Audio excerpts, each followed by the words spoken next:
मंत्री राजा वड़िंग ने एक बार फिर तो कैप्टन ते तिखा हमला किया है। एक तरह के नाल सुझाव दिता है ते नाल ही कहा है कि हुण साडे नाल पंगा ना लो, हो सके तां मदद जरूर करो। तुसी सीनियर हो, इन्नी देर तुसी कांग्रेस दे विच रह चुके हो, तां सलाह देण दी बजाए हुण साडे खिलाफ ना खड़े होवो, साडे नाल पंगा ना लवो।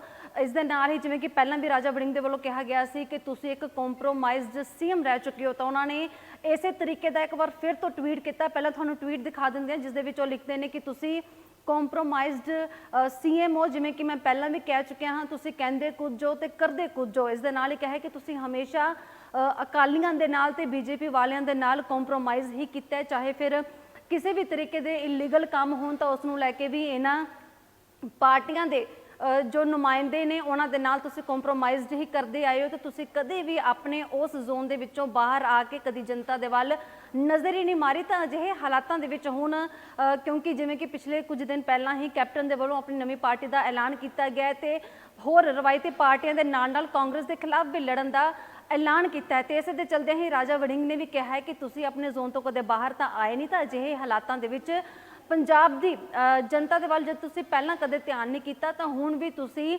साडे नाल पंगा लैण दी बजाए हुण रिटायर हो जाओ, घर बैठो तो सिर्फ अपने बारे सोचो। एक तरह के नाल कहंदे होए यही जो है वो यही कह रहे हैं कि इस उम्रे तुहानूं हुण रिटायर हो जाना चाहिए, घर बैठ जाना चाहिए, ना कि पंगा लेना चाहिए। तो इस तरीके का एक बार फिर तो तिखा हमला किया है मंत्री राजा वड़िंग ने। इस तो पहला भी कई बार कैप्टन अमरिंदर सिंह नूं कहंदे होए दिखाई दिते ने, सुनाई दिते ने कि तुसी अपने वेले कॉम्प्रोमाइज़ड सीएम रहे हो।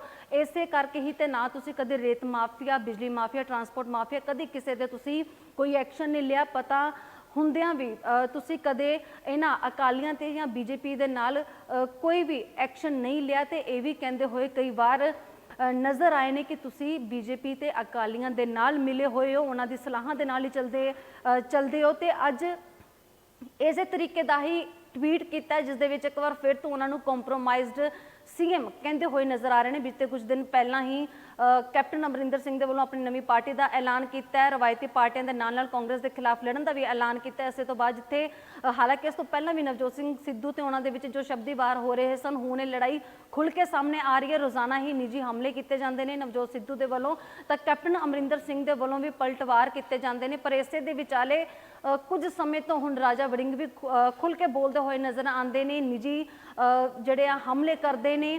तो रोज़ाना ही कैप्टन अमरिंदर सिंह नूं जिथे सलाहां दिंदे ने, सुझाव दिंदे ने, तो हुण उन्हां नूं रिटायर होण दा सुझाव भी दे रहे हैं। होर खबरां दे लई भी बने रहो दैनिक सवेरा टीवी दे नाल।